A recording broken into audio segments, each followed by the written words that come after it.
What is going on, party people? Welcome to episode 42 of the Whatnauts Review Show. My name is Kyle Springer, and joining me, as always, is Melissa Wilkinson. Melissa, how are you? I'm good, Kyle. How are you doing? Doing good. Already changing things around, experimenting, doing all types of stuff. New house. Yeah. Maybe we'll start making some small changes. I don't know what I'm talking about. It's great. I'm back on caffeine. Life is good. Kingdom Hearts is out. I'm super excited about that. It is out today. Yeah. It is. It is. I played for 3 hours last night, and then I was like, oh yeah, I have to go to work. I should get some sleep as it's like 4 in the morning. That is important. Yes. Last night I stayed up and I made a big cake because in my office... I saw it on Instagram and holy cow, that looked amazing. In my office, it's the job of the previous person with a birthday to bring treats for the next person. And we're very chill about it. Normally it's like your store-bought cupcakes or little brownie bites or whatever. But it happened to be my boss's birthday is the next one after mine. And I'm going to do it up right for Boss Lady. So I made this big 3-tiered chocolate peanut butter cake with Reese's on top, all from scratch. My bone just fell apart at like how amazing that was. I was proud of it, yeah. And they're all like, what are you doing here? You need to start a bakery. Why are you not a baker? What is wrong with you? Why are you here?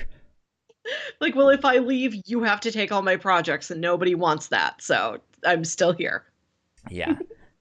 If you didn't know, ladies and gentlemen, this is the Whatnauts Review Show, where every week we have a different story to talk about. Could be a comic, could be a movie, could be an anime, manga, something else.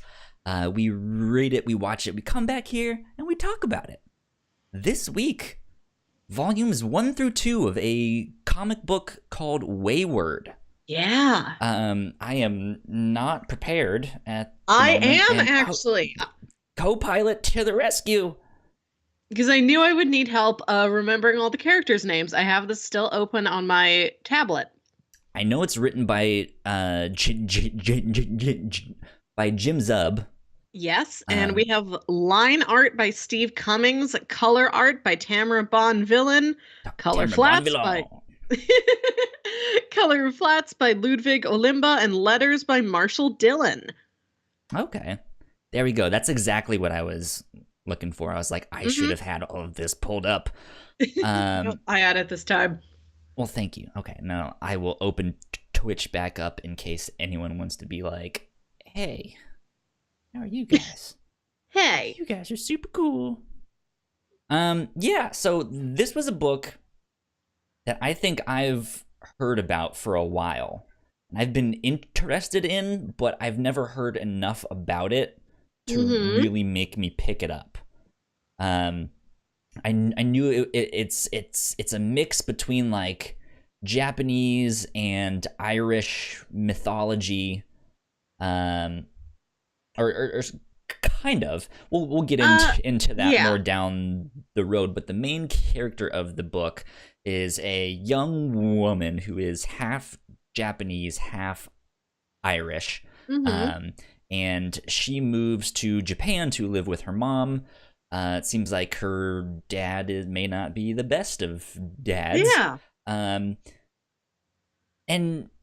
I liked the idea of that mix of mythology.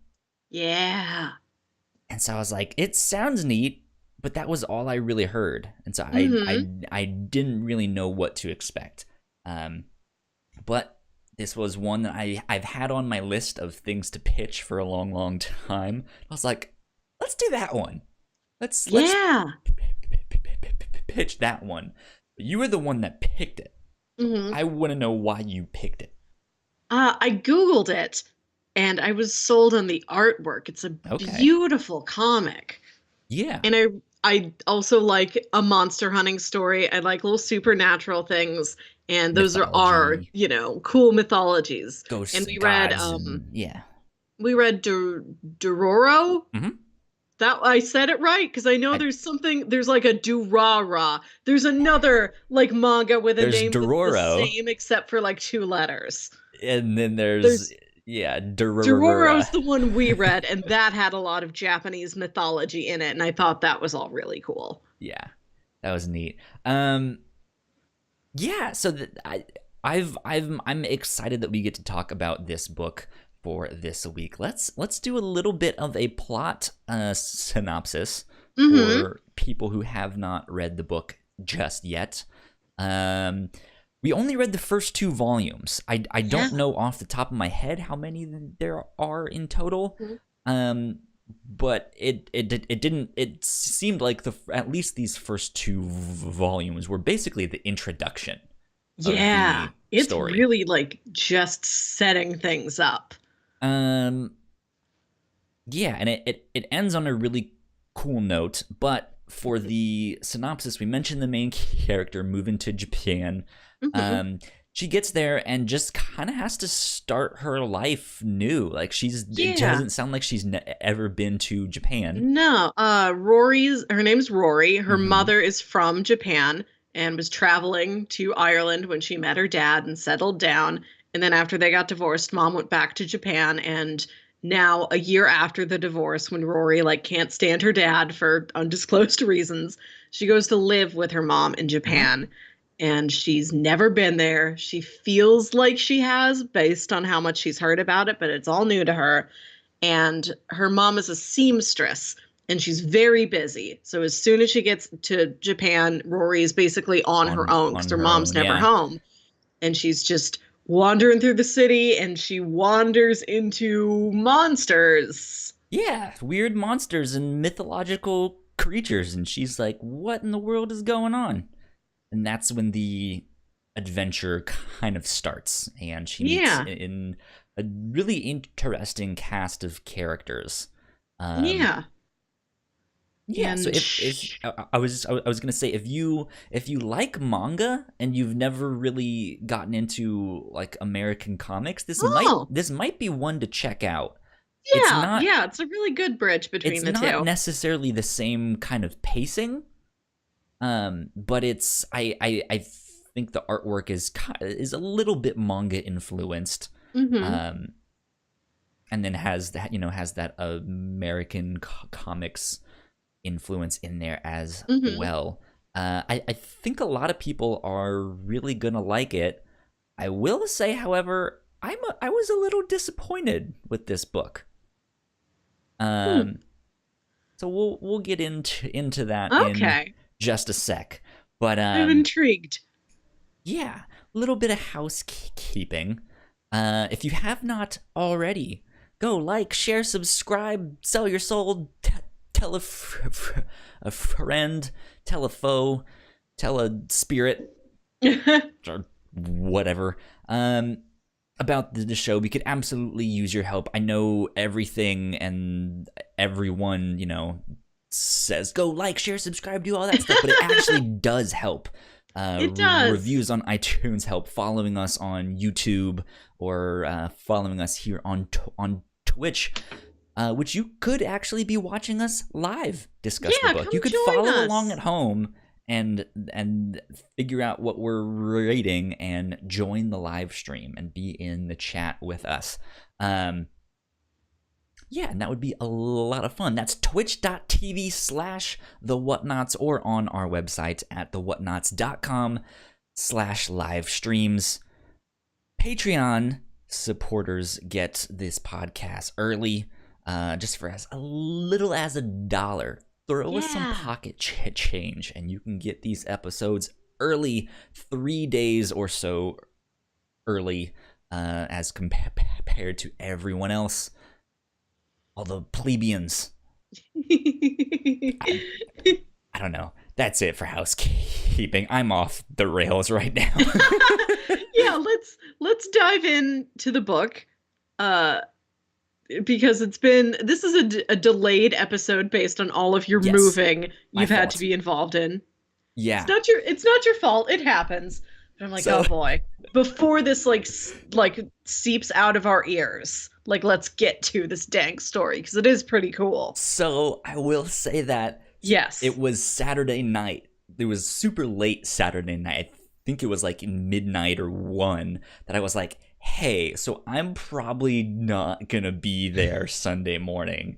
I got really drunk, and that was why I was like, I am not gonna wake up. I am Oh, not that's gonna. what it was. Yeah.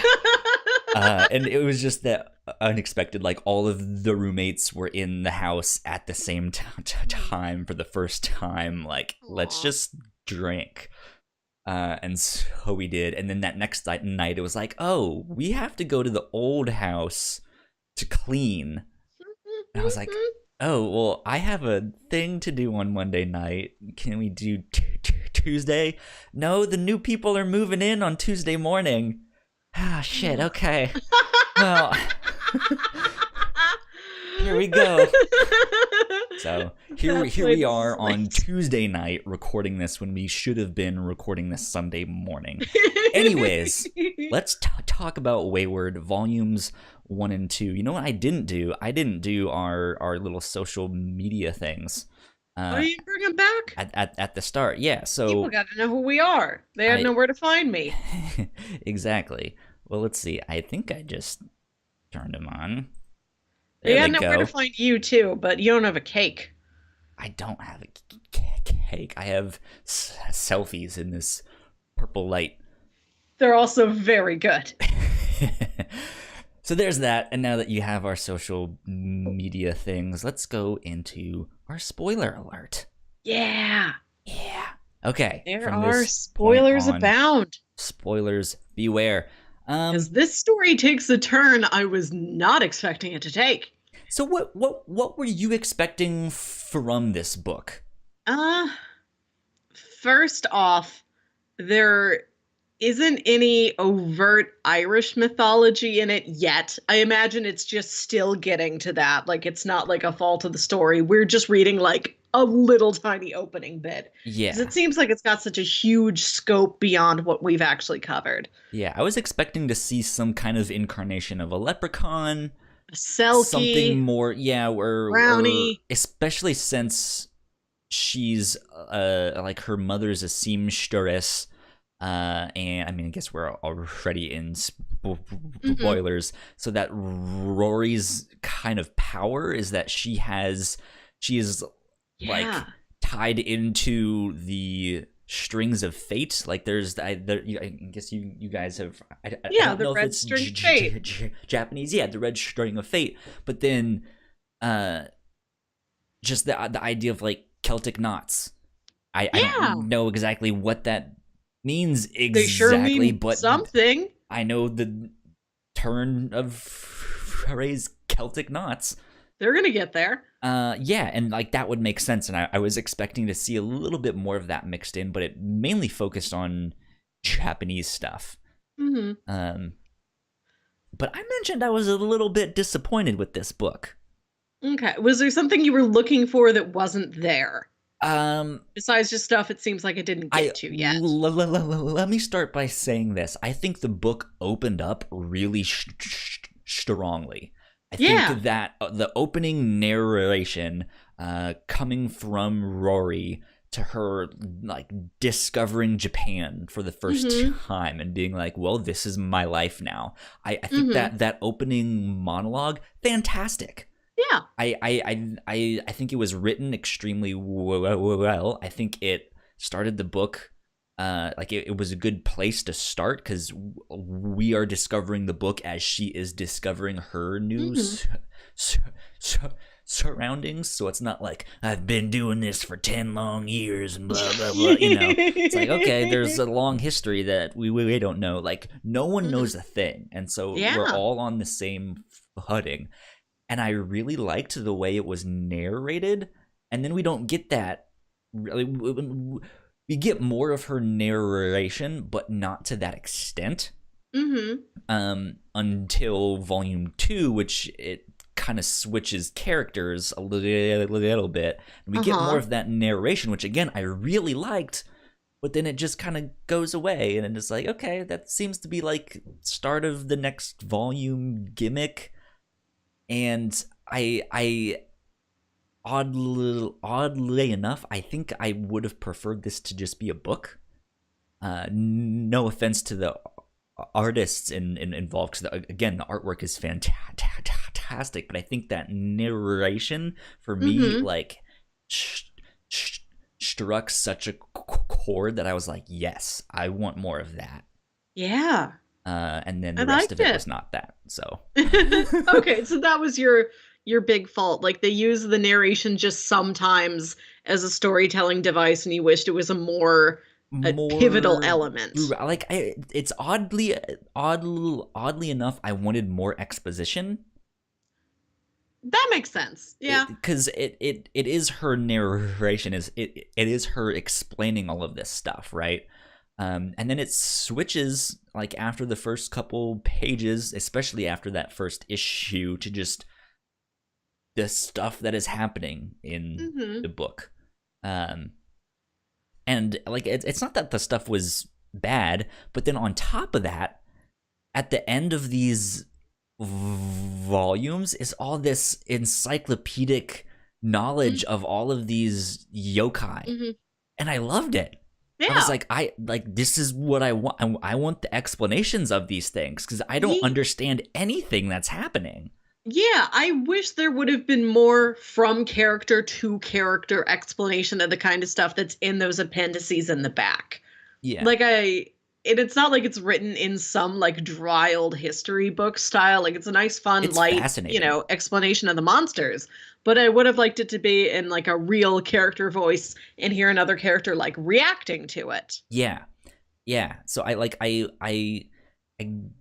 guess it's a weird mix of show me, don't tell me, but you told me so well that I kind of want more of just you telling me. Yeah. I get that. That makes sense. Yeah. And it is kind of odd how these kids react to, like, they're reacting to the monsters as a whole. They're like, well, I guess we have to fight monsters, but they don't discuss a lot of, like, specific monster versus specific monster. They're not like, well, what's those ones? And why are we fighting these? And what happened to the things from last week? Are we going to see more of those? She's never been to Japan. Why is she not being like, there's a fucking Koopa thing walking around. The Ninja Turtles want to eat me. What is going on? There's none of that. It's just like, oh, this is Japan. Okay. It's like, oh, there's supernatural stuff going on. But I wish, like, the characters were as invested in the bestiary that the audience is. Yeah. What? So that was a little bit disappointing to me, though. I think as the book continues, it looks like it'll get more into that down the road, or just enough that I think you'll start to see how all of it plays together. Because again, I think we only got a small portion of this in the first 2 volumes. Yeah, I was really, I think my favorite part of this is the way this book kind of blows away everything you think is going to happen at the end of the first volume, because you're kind of expecting a little bit more time spent with Rori, like, adjusting to Japan, like, not fitting in her high school, struggling in school, like, you know, her mom's never around. She never sees her mom. How does she tell her mom any of this? And a little bit more of the, like, daily life of leading this double life of, like, trying to be just a normal Japanese high school student and being this monster fighter.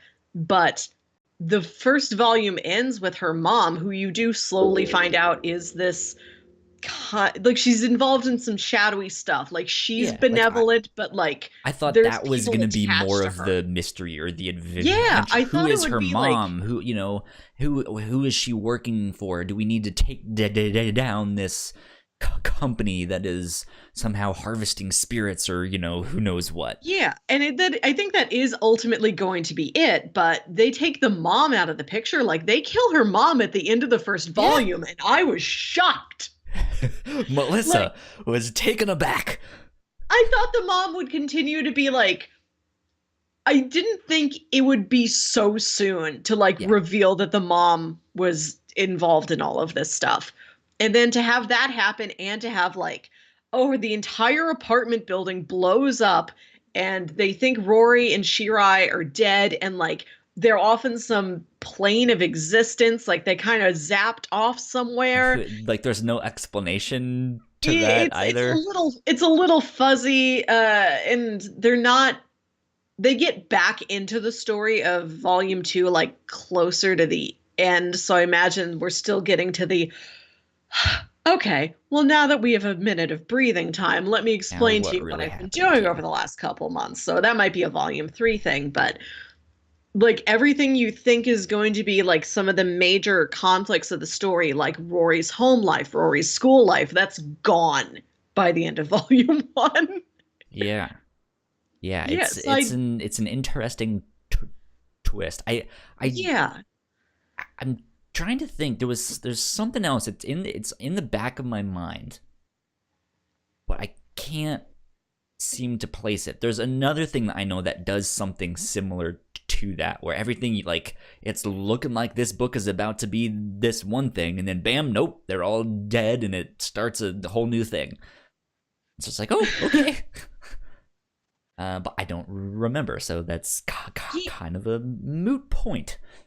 Yeah, like you're kind of set up to have this more monster of the week sort of expectation, especially because the back of the book bills it as like it's like a contemporary Japanese Buffy the Vampire Slayer, which I'm not very Yeah. familiar with, but I know that it is a little bit, it's more monster of the week. It's more like ongoing high school drama, personal drama. This week's a monster, you know, here's another monster, here's another monster, and slowly it's revealed that there's an overall plot. And this is more like, okay, we are really hitting the ground running. This isn't episodic in the least. It's very serialized and it's very fast paced. Yeah. And And all it's of the mundane stuff is pretty much out the window, like almost as soon as we have and it. it seems to be less a story of like mythology. I mean, the mythology is absolutely there, but like that Mm-hmm. like magical adventure, we're dealing with spirits and ghosts and demons and stuff like that, and Mm-hmm. more like as we find out at the end of the book, these kids are basically a new pantheon of gods, and they're Yeah. wanting to kick all the old gods out. Yeah. And so it's then I guess brewing to be this like war of the gods, Yeah. which is neat. Yeah, I like um how high this book's sights are set. It's really going for stuff. yeah, I just like it's I feel like it's a lot of bait and switch with this book, and I don't know if I like that or not. I I don't know. It definitely keeps you on your toes and it keeps giving you stuff that you're not expecting. And I was not expecting for the team to keep growing. I thought once we had Rory and Shirai and I think it's Ayane is the cat girl. I Hmm. figured those three were going to be like, yep, those are their names. I figured those three were going to be like the team for a while. So then we get Nikaido, and I'm like, oh, okay, a foursome. You know, that also makes sense. And then in volume 2, after Rory is dead, we get Ohhara, and I actually really liked Ohhara, like as a Yeah. character. And that was, I could tell that was like a weird story twist that I liked, but I know like definitely could rub somebody else the wrong way because it's a big turn for the story to take. Like, volume 2, the protagonist you knew was dead, and here is this Brand other new character. girl who Winter like noticed her in passing, and like what does she do when she discovers she has powers and she's living in the aftermath of this world, and she runs into the other protagonist's other remaining friends, and now they're this like makeshift backup team trying to do things while the main protagonist is gone. I like it, but I recognize, oh, that's bold, and that might not be bold in a way everybody likes. Yeah. Yeah, it's some interesting choices for sure, but I definitely think this book is trying to play the long game. Yeah. Um, because I think even with at the end of volume 1, when Rory and Shirai, that was his name, right? Yeah. When they seemingly die, and then in volume 2 it's like, oh no, they're back, they just somehow evaporated into an alternate dimension. That whole idea, like, she comes back like a new person, almost like she has this clarity about her, like, I've seen the tapestry, I know all the strings of fate and blah blah blah blah blah. And or maybe not that obnoxious of like, I know everything. Yeah, she isn't, but like, her personality isn't changed, but she like is whatever a lot she wiser. went through, gave her a better knows, understanding of her powers. She and kind knows of something that we don't the repercussions. Yet. Yeah. And so that has yet to be revealed. I felt like the motivations of who the antagonists were, I don't know what they are. I was especially with this ending, knew a little bit more than I did. And especially with this ending of like, we're the new gods, we're gonna kick all the old gods out. It's like, wait, are these guys the bad guys? Is this from the perspective of the bad guys? I don't know. These are the goddamn hippity hopping young kids and blah, blah, you know. He's our new protagonist. It's old Suspenders Man. Yeah. Yeah, I don't know. Like, it's all really interesting. I kind of want to know where it goes. Yeah. But again, at the same time, like, I was still kind of disappointed that I like it was, maybe it's not that I was disappointed, it was maybe more that just like I didn't get what I wanted from this book. I wish it was we get to know Rory and Ohhara very well, because they're both narrative characters that are giving us this narration in the beginnings of both of their volumes. I like I said, I kind of like that the story has like big goals and it hits the ground running, and we're not in any kind of like episodic monster fight of the week sort of thing. But what that would have given us was a little bit more character breathing room, a little bit more conversation while these groups like get to know each other and sort of develop patterns and, you know, develop relationships more. And because it's so fast paced, like, nobody's really a stock character or anything like that, but I wish there was like a little bit more to grab onto. Yeah. Let's get back to antagonist motivation. And I guess let's start with Rory's mom's job. Yeah. What do you think that her whole tapestry of fate thing is exactly?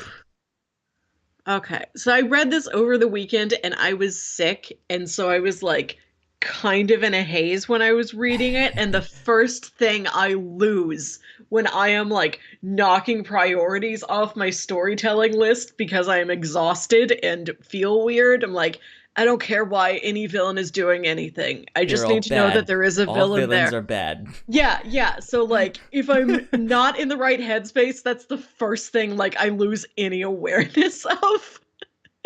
But I imagine they're trying to control something.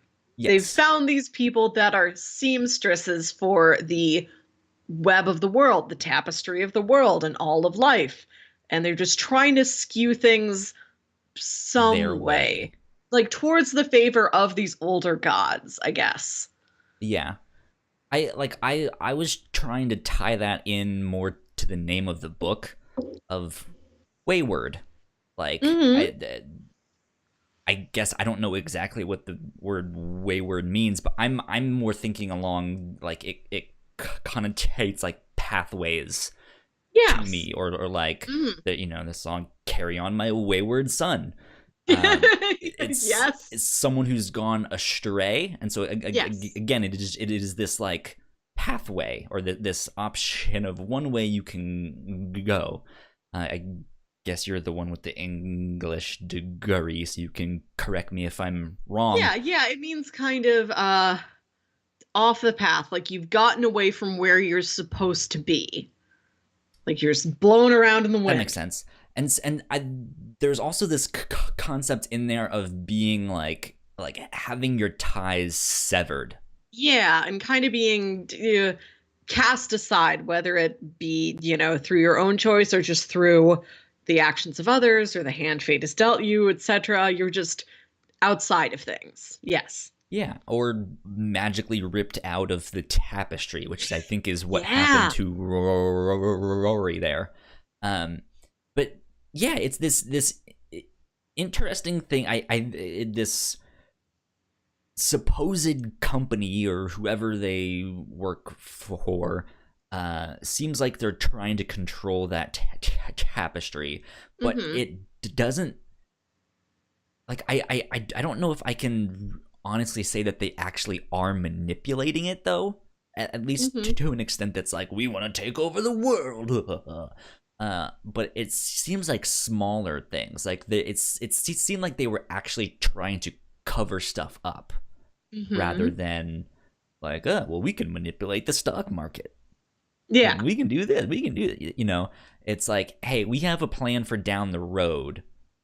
We need to maybe push this person to meet this other person, or make sure that guy does not meet that girl, Yeah, it's nothing that is overtly directly harmful to people unless you figure out that something's going on and you're getting in their way. It's not like whoever this consortium is like, we're going to set that town on fire. It's like the general public is fine. Yeah. But I that's partly why I'm wondering what they're up to exactly. Yeah. Because we see that, and we see a bunch of people working on the tapestry. But then the kind of main bad guy we see is the like suspenders dude in the straw hat with the like jellyfish looking head. And it's one of those things, like, I can tell he's not the one in charge. There's someone else above him, but we don't know who that is or what they want yet. And we're 2 volumes in. Yeah. Maybe I'm just trying to find reasons to not like this book, since I was like, well, I didn't get the narration that I wanted. Poor me. I don't know, but that's the thing. Like, nowadays, there's so much comics out there. There's so much movies or TV shows. If you can't hook people within your first couple episodes or your first couple issues, I don't know. Like, you still might be successful in the long run, but it might not be as talked about as like Game of Thrones or Black Mirror. Who knows? I just some examples that are big in the public consciousness, right? How old is this story? Like, when was this published? I actually how don't long know. has this been going on? I was going to ask you that when we were let me talking see. about the artwork. I've got like the Oh, okay. Volume 2 published August 2015. This might still be going, or it might have wrapped up. I don't know. This seems like the kind of story that maybe isn't very well known, but if somebody has heard of it, they probably really like it, or like have something about it that they really like. Because I've never heard of this, but like everything all the little blurbs in the back are glowing, of course, but they're like glowing in a way that I get, like, yeah, I understand that. I feel the same. That makes sense to me. And this seems like one of those little, maybe not a cult classic, but like one of those stories, like, oh, you like that thing too? Oh, nobody's heard of that thing, but it's great, isn't it? I wish more people would read it. It's one of those. Or like, hey, if you like this particular author, if you like that, hey, here's some of his other stuff. Yeah. that might be not as in the mainstream eye. I, Go ahead. I would like to talk about the art because that was what Yes. sold me on this pitch to begin with. And I think that is the thing I am left feeling the most impressed by. This is a Yeah. gorgeous book. I love the colors, like the color palettes and the way everything is lighted and everything, the way everything is lit and shaded. Like it just feels very lush. It's not like overly glossy the way I've seen occasionally some comic books to be. Like, why are all your clothes shiny? What is this? But it's just beautiful and vivid. I loved everybody's clothes. This was something I really picked up on. Melissa doesn't like shiny clothes. No, I love a shiny clothes. Uh-huh. Do you know what I am talking about? Yeah. Where like somebody just goes crazy with that highlight brush. It's reined in, but all the girls' skirts are drawn with like such big, lush, like they're so flowy and loose and like billowy. Like I've never seen skirts so lovingly illustrated in like a comic book before.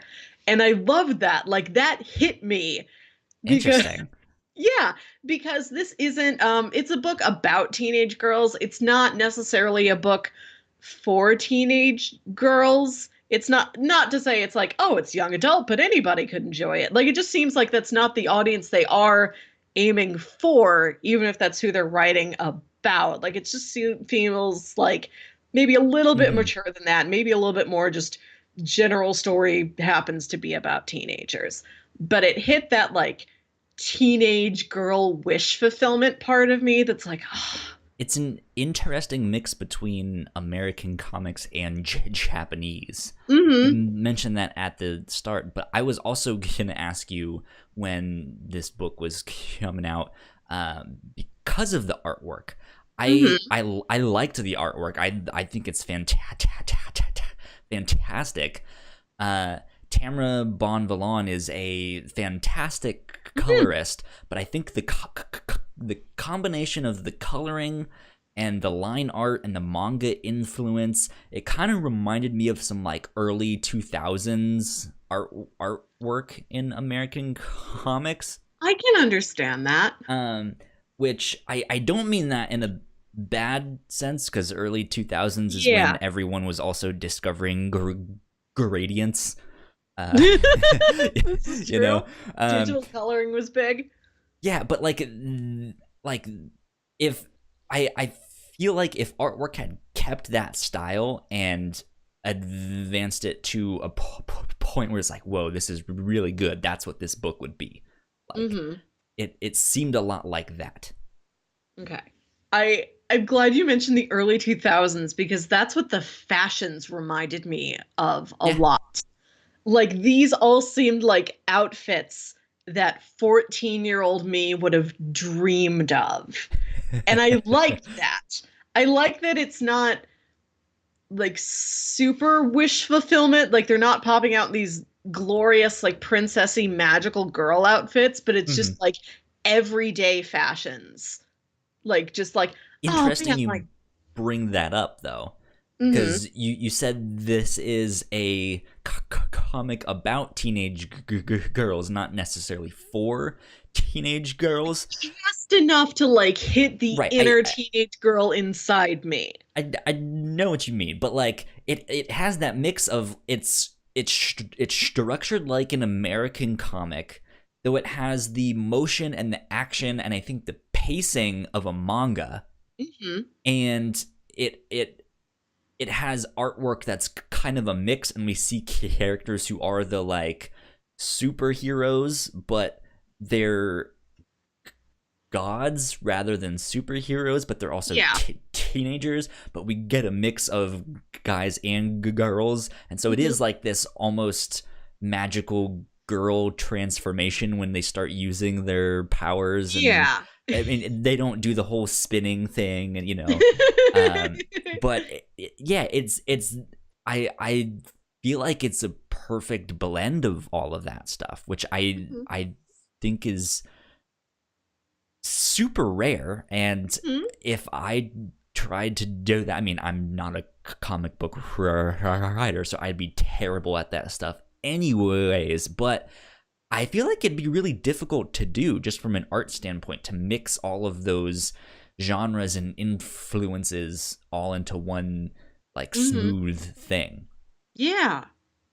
Yeah, so kudos to the creative team. Yeah, I also what about it reminded me of early 2000s fashion were all the arm warmers, which was something that is so arm warmers.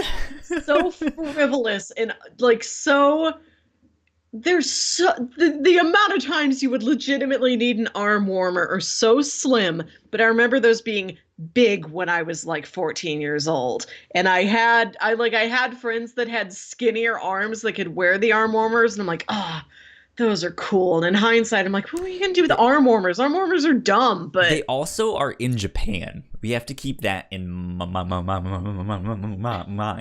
And maybe arm warmers are a bigger, more consistent modern fashion thing over there. I've seen some interesting fashion coming from there, and it's like, what? That's still a thing? Wow, okay.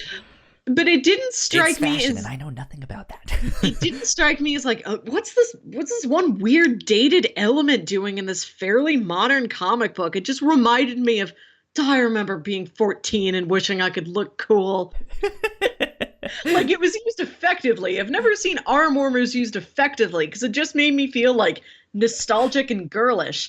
And then it's ultimately arms have there. Ever been warmed effectively. And it's ultimately there for plot reasons. Like, we find out that Rori has been cutting herself to deal with, and it's like the kanji for alone too. She's been cut, which is, that's something I want to ask about. Yeah. I think that's somehow involved with her powers.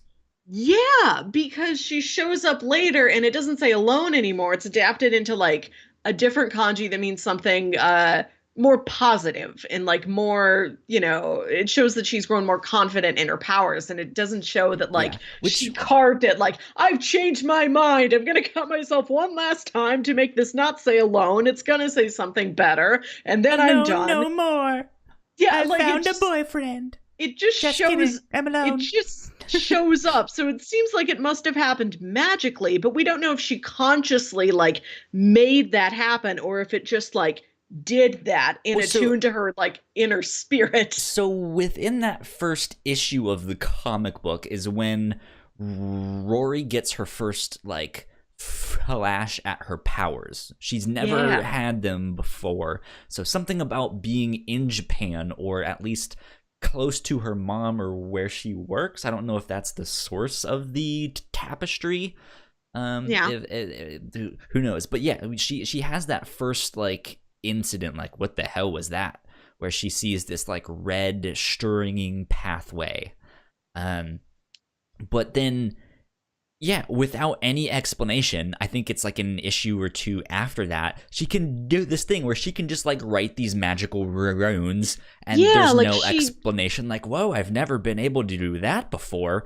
I thought I hit puberty a few years ago. Is my body still changing? No. I wish this was more like 10% more X-Men-y, and that it's like, do it. What are these powers? How did I get these powers? Let me practice with these powers. Let my friends and I practice working on our powers together. Like, I just need like one danger room kind of scene. Yeah, and so she does she does a couple of them on other people, and it looks more like a flame style writing, if that makes sense. Yeah. But yeah, I'm wondering, because the first one that says alone, did she actually cut that into herself? I don't remember. Yes, that one you can tell is definitely like a real like hand carved scar, and I'm wondering if it's magic as well, and she didn't actually, and that's like how it manifests on her skin. Maybe. I do wonder about that. because her power is like kanji based. And honestly, to like have her be cutting the kanji for alone into her skin is like a little Super emo. It's it's a also little very 2006. yeah, So. yeah, it's like a little too dramatic Yeah. to have that and not just like It's some lines or something or an X or something like that. Especially at the pace that this comic is moving. Yeah. And with how little we get of their like day-to-day thoughts and lives and stuff like that, I'm wondering if it was meant to be her actually cutting, and it like, because to me it seems like it's out of place to have a topic like that, or a character who does that and be like, whoa, that's really heavy. It is a big thing to put in a story. Yeah. And then for them to just not deal with it. That's why I was like, I wonder if that's just what it looks like and how it manifests. Yeah, I am curious because it's like a kanji, and the rest of her power like she like draws the kanji in the air and it makes something happen with her like little red string power. So if it's like, if she has to do it on someone else, she does it on their forehead. If it's like out in the air, she just does it there. But if it's on herself, she might, have to. Yeah, because it's a kanji, I wonder if it is like magical powers related. I am curious where that's going to go, because it is a big, serious, like very real topic, and it has to be handled very deftly, and they haven't done much with it, and I don't know what they're planning to do with it. It's an interesting choice, for sure. I guess I'm wondering if the original idea was to have her cut and then be like, oh, we should backtrack that. Or magic! Or at least have it be tied into something a little bit more plot relevant outside of just her own personal struggles and maybe her relationship with her parents or whatever. Just give it a little bit more something beyond just personal matters, like really put it to work and make it pay off in some other part of the story. But anyways, that might be a little bit of an uncomfortable subject for some people. What did you think of the other people's powers? Did you have a favorite character? Were you? Oh yeah, I really liked Ohhara. Yeah. I liked that she occupies this very interesting space of everything in her life is kind of planned out for her. Like, she goes to school, like she gets good grades, her dad's proud of her, like her mom wants her to like grow up and go to college and marry like a nice husband that'll provide for her, and everything's kind of like laid out in front of her, and she's kind of the culture. Yeah, or at least from what we see a lot in like manga and anime and stuff. And she's in this very interesting between space where she's kind of wondering what else is out there, but she also like kind of appreciates like it is all taken care of. Yeah, like there's a pattern, like it's comfortable. Like I don't really have room to stretch my legs, but how much do I really need to? And I feel like you often see characters that are fighting too much against that, and to have somebody who's like, I think I might be okay here, is just something new and something something I liked reading about, just her kind of feeling things out. And like, the most rebellious thing she does is that she goes and she buys gachapons, and her dad's like, I think they're kind of silly and childish. And like, that's the major conflict in her life. Screw you, Dad, they're action figures. Like, they're not fighting about it. I think, it's probably something he just sort of occasionally frowns at. But like, that's as much as she has in her life. And I like that it's so normal and small, and that she isn't like oppressed or rebellious or anything like that, because it makes the magic that she falls into so much bigger and stronger when it is the most intense feeling of her life. And what were her powers again exactly? She can manipulate. She somehow is tied in with the tapestry thing too, right? She can manipulate man-made materials. That's So right. not like My fault. wood or stone, but like cement or glass or plastic, or like she tries to, like morph her hand through her shirt, but Or she like a can't. hot It's dog. cotton. Yeah, like a hot dog. Like she can't do it on really natural materials, but man-made stuff she can like morph through and shape, and she can like adapt it to her. Like she can form like a metal glove around her hand, or she can like punch through this big metal pipe and then like a big metal, like big blown out Big fist fist appears tool. on the Yeah. other end. It's visually really cool. I think it has a lot of like neat narrative openings for things you could do with it. Yeah. It's a interesting restriction Hmm. too, because a lot of people, I mean, especially nowadays, there's not very many power combinations that haven't already been done. Yeah. And so you always see these like knockoff X-Men books or something like that, and you're just like, oh, you're that other character, or something like, oh, that was a stretch. You were really trying to Yeah. come up with something there. It's not a good power. You just wanted a power nobody had read before, regardless of how neat it is. But I like this, and I like how it resonates with her story. She is living this man-made life where like all of her parents, her Yeah, school, like society's expectations of just what a young lady, of a certain class in Japan does. Like they've laid out what she's supposed to do. It is man-made, and it's a interesting. plastic life, and she can take plastic and she can morph it and she can use it to make her stronger. And I like that it reflected that the world she'd been living in, she recognized was something that could benefit her and maybe wasn't really so bad. I feel like her character arc, especially now that you mentioned that, that's not even something I would have thought of in a million years. That was brilliant. But Again, this is more like inner teenage girl thinking. I'm wondering if her story arc is gonna be about her being more assertive. Hmm.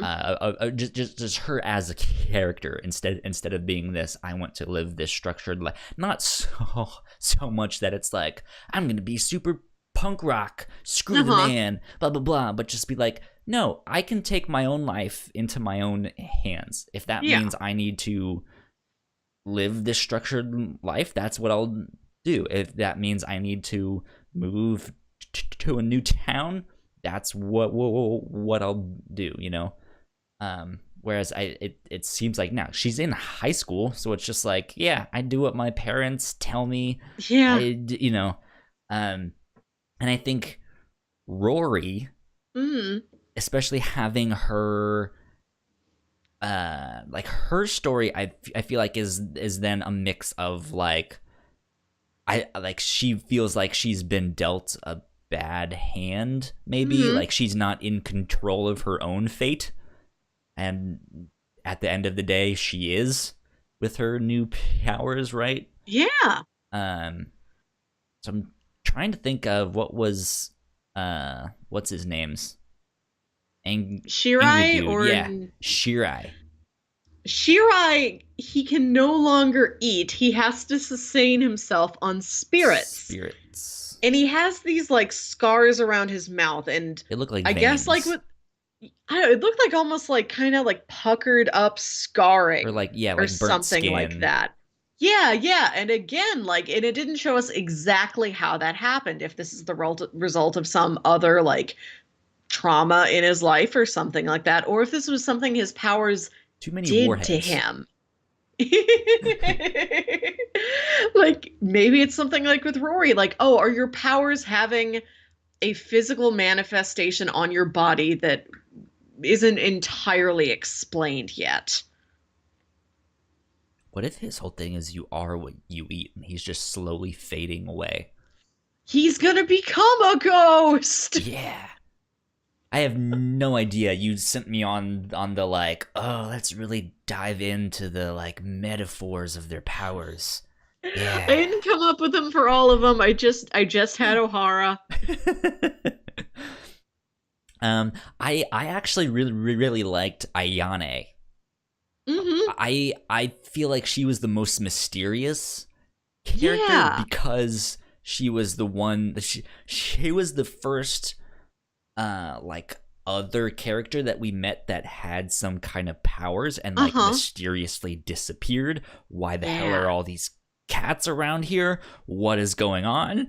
We don't know anything. And and then she fits in with the whole like cat obsession that Japan or like I guess the whole world has, but especially in Japan, like it's a lot more common to see like cat themed cosplay and stuff like that. So she fits in, as eccentric as her hair or her teeth might look in this comic book, or what her like personality might be. It fits in with what's around her.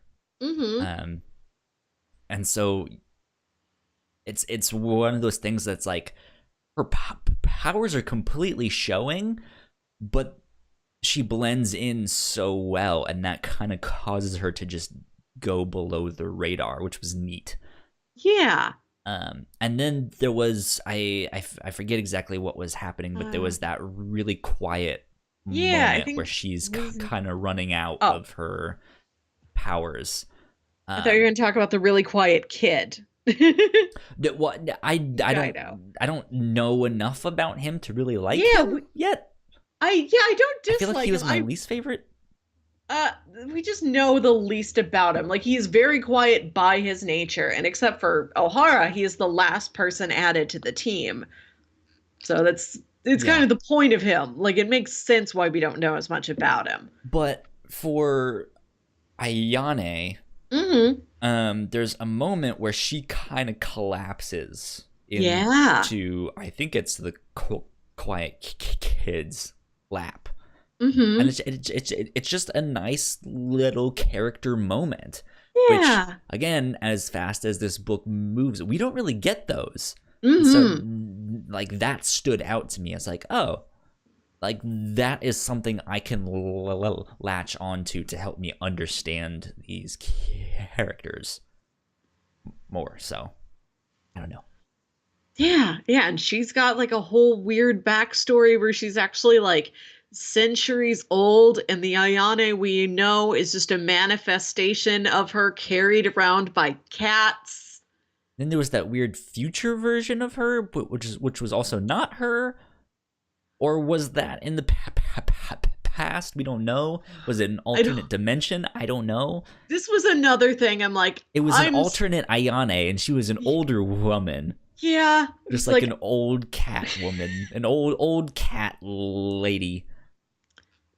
That was one of those things where I said to myself, "You're sick. You don't have to pay attention to this. Maybe Kyle will." This was that thing. Rory and Shirai disappear for a while, and I think when it starts to explain kind of where they went, we see them basically at the house of this old cat lady. And I remember the general scene, but I couldn't piece together. Like, I saw A and I saw B, and I don't know how you got from one to the other exactly. It's a straight line, Melissa. God damn it. Straight line through a bunch of cats. But yeah, like, that's one of the things. It didn't really explain it because they were like, wait a minute, Ayane? And she's like, who? Yeah. I don't know who Ayane is. I don't know who you guys are. So it's not future Ayane, but this idea of, she might be thousands of years old. What if the human form of her has it's not that same person has been, so if that was the future, maybe the Ayane we know is gonna kick the can.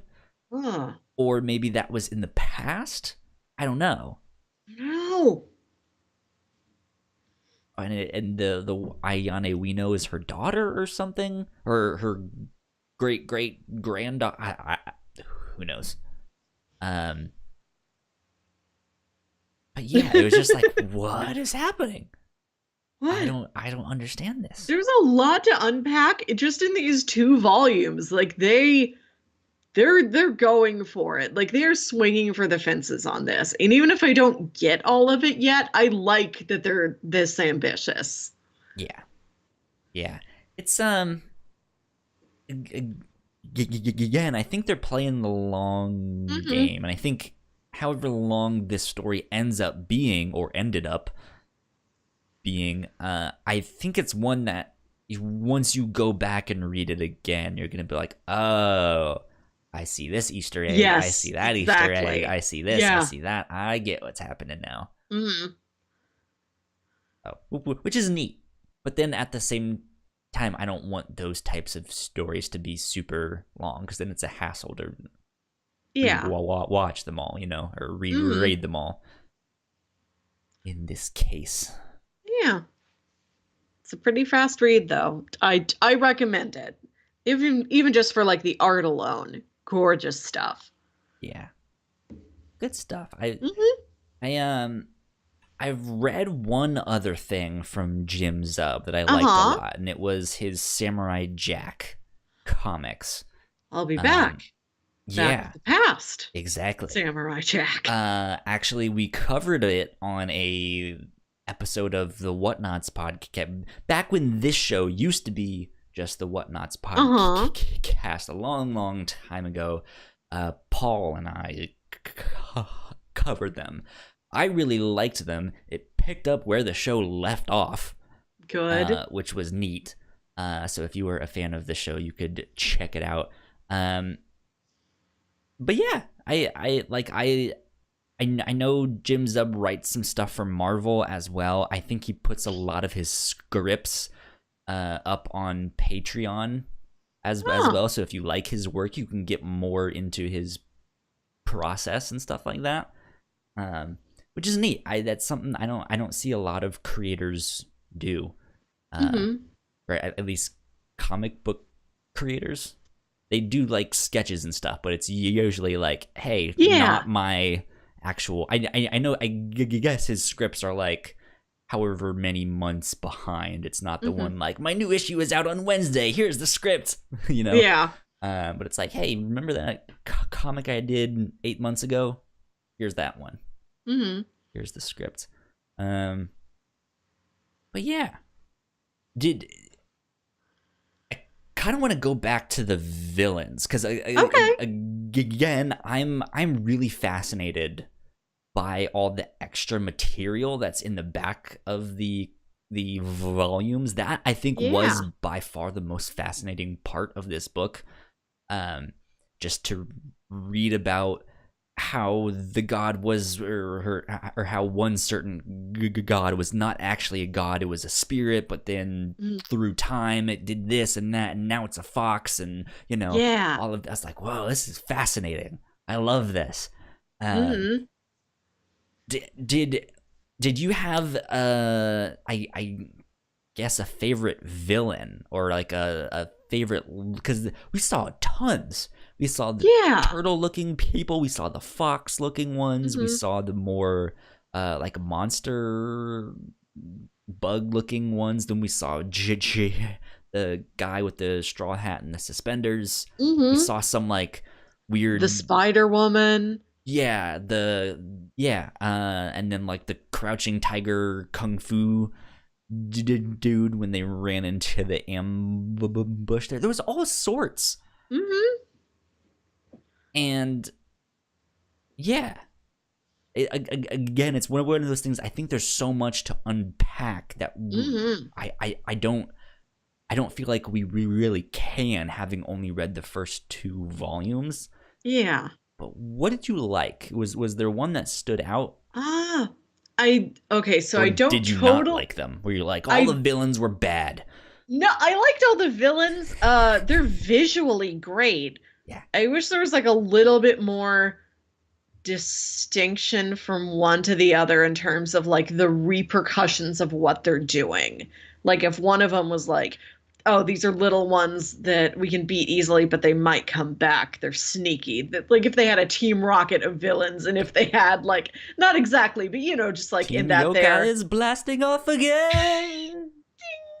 but just in that, like, oh, you're more of a nuisance than you are a real threat, but you keep showing up versus like, okay, this guy's really destructive. Like, we have to take them down, and like maybe we can take them down for good. That weird bird guy too with the long nose. Oh, like the Tengu. The like, yeah, the red faced dude. You've seen Masks, I'm sure, that has that yeah. face. Oh, that guy. Yeah. The long nose. Yeah, like the villains are so cool looking, but in terms of like their effect on the story, like from one monster fight to the next monster fight, I wish there was like a little bit more. But I wish there was less of them at the moment, or at least less that mattered. Yeah, yeah. Or seemed like they mattered. Mm-hmm. I don't know. I kind of liked. So my favorite ones were the foxes, because foxes are my favorite animal, even though I know nothing about them, except that they're sly. You know, they're red and they are friends with hounds. These are your fox facts. Don't bring up terrible memories, okay? Sorry. You make me cry. No, I like the foxes, and in the back of the book, it turns out the foxes are more of the messengers for one of the I don't remember exactly, but it was like the god of the like rice harvest or something like that. And they were like, we actually don't know how the foxes became to be the messengers. They just one day were. But I liked the designs, that they were bigger, more like wolves, and they had those like mystical I guess markings on their head. Yeah, it and just they looked looked neat. almost like, oh, that looks cool. I like. Yeah, and their ears were like turned so far up that they almost looked like bat-like. Those were cool designs. Yeah, I liked those a lot. I had so the turtle-looking ones. Those are called kappas. Yes, and I just put it together in my head that the villains in Mario are Koopas. Yeah, Koopas and Kappas. So I'm wondering if that just like, is that a cutification somehow of just like, I bet it is. They're Koopas. I bet so. Not Kappas. Koopas. I don't really get what she was about. Again, I kind of zoned out on some things because I was sick, and this story definitely needs a second reading to begin with. But I loved that spider lady because she lives in this, like, well, whenever we see her, she's in this weird like bar or lounge, but nobody's there except sometimes for these full human bodies wrapped head to toe in like cobwebs, and it's just eerie. Like, she was the eeriest of all. Yeah, it it looked like it was full of like restaurant booths or something, though. Like, I mean, there could be brothel rooms in the back, but yeah, it's got that That's kind what of they like did. The upstairs were yeah. Hey, let's go upstairs. Wherever it is she is, I love that she's just the eeriest one, the most unsettling one.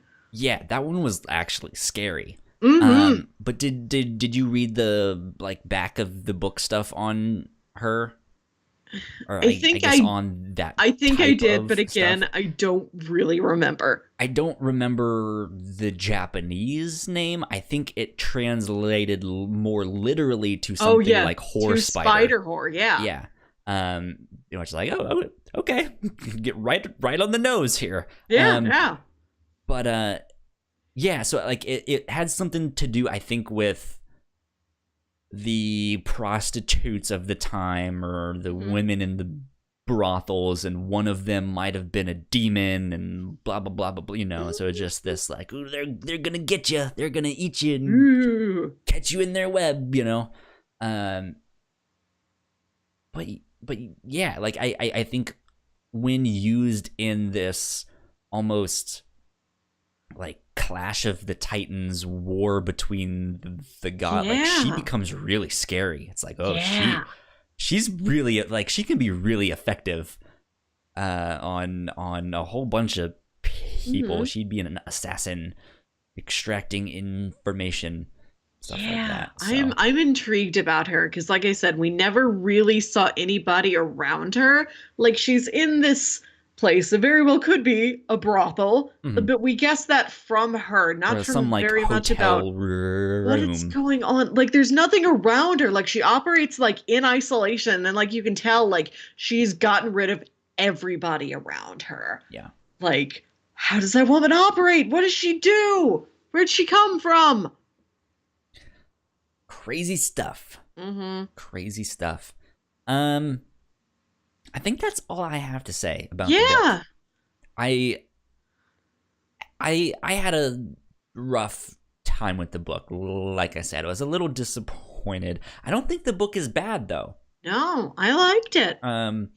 I would pass it along to certain people, I think. Mm-hmm. That makes sense. Again, at the start I said if you're into manga and you haven't really gotten into many American comics, this might be one to check out.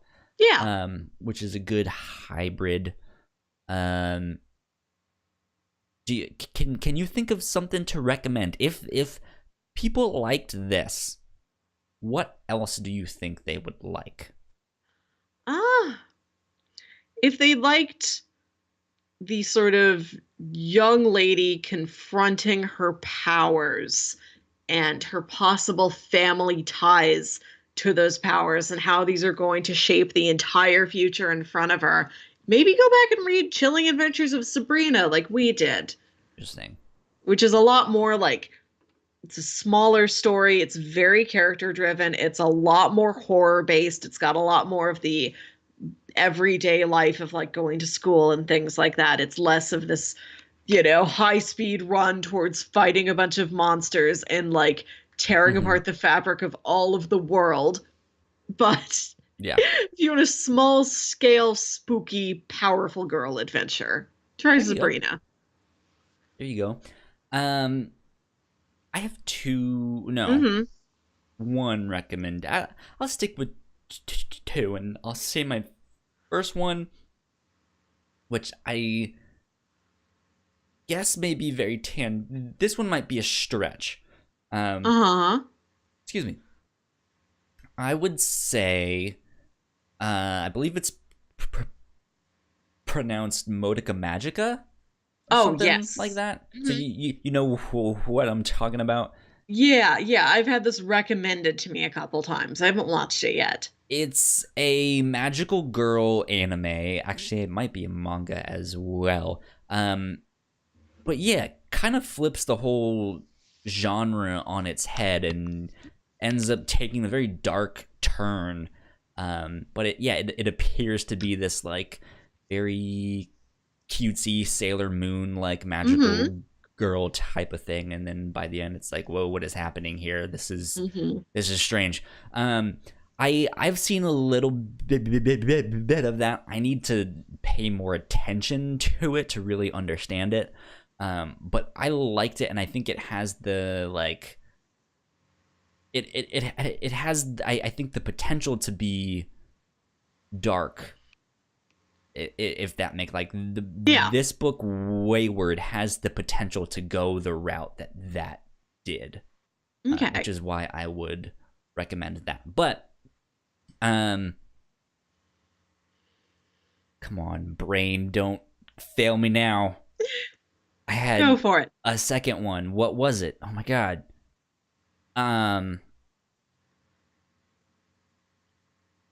It was a I remember what it was. I had to retrace my steps there. I was like, it's American comic book, Spider Lady. I know what it is. No, it is not Spider Woman. It is, I believe, Ed Brubaker and Matt Fraction's run on the immortal Iron Fist. Oh. There's a Netflix show, Iron Fist. Wasn't very good. But there is a run on Iron Fist from, I believe it's Brubaker and Matt Fraction. I think with David Aja on art. Could be wrong, but it is very much like martial arts tournament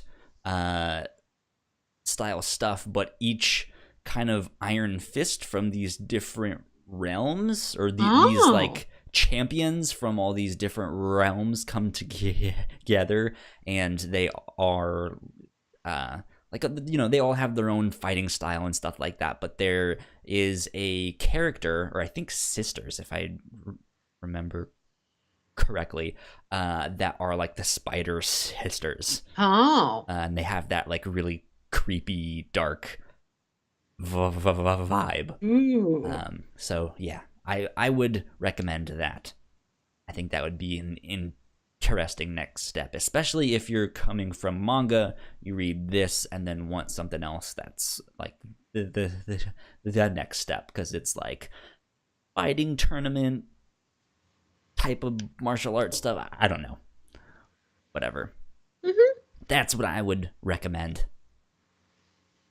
There we go. So since we are doing this on a delayed, we already decided next week's thing, so that we had the opportunity to get a head start on it if we wanted to, because we're recording so late.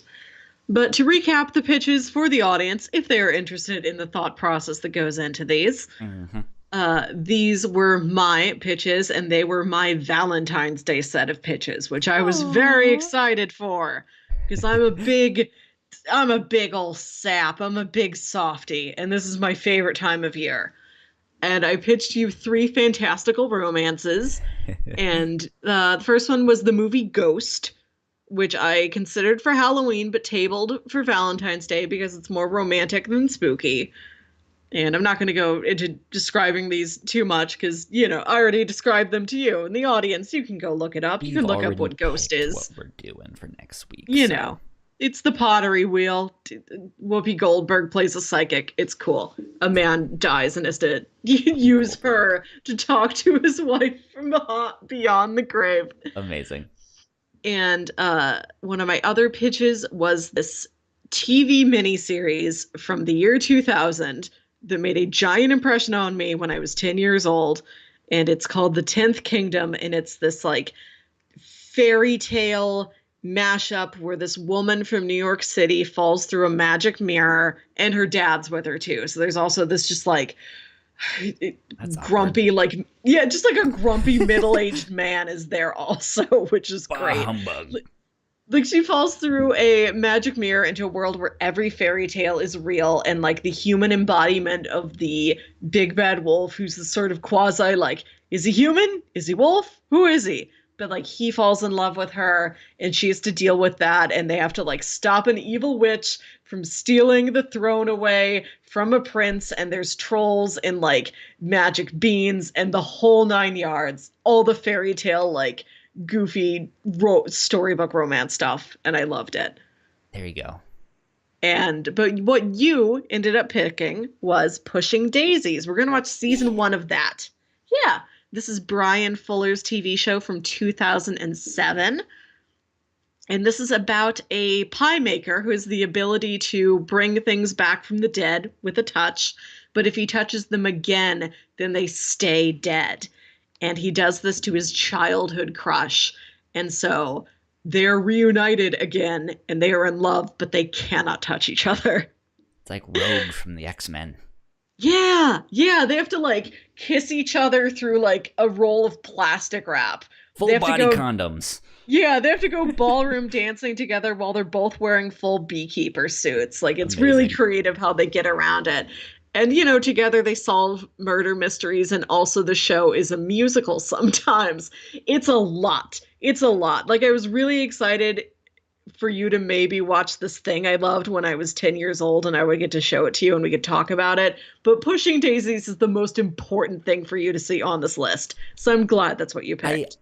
I feel like this was a really important show when it was on TV. It didn't last that long, right? No, it just lasted 2 seasons, and they're not very long seasons. Yeah, like I remember it having a very short run, but a lot of people really liked it, and even after it was gone, people were like, that show was genius.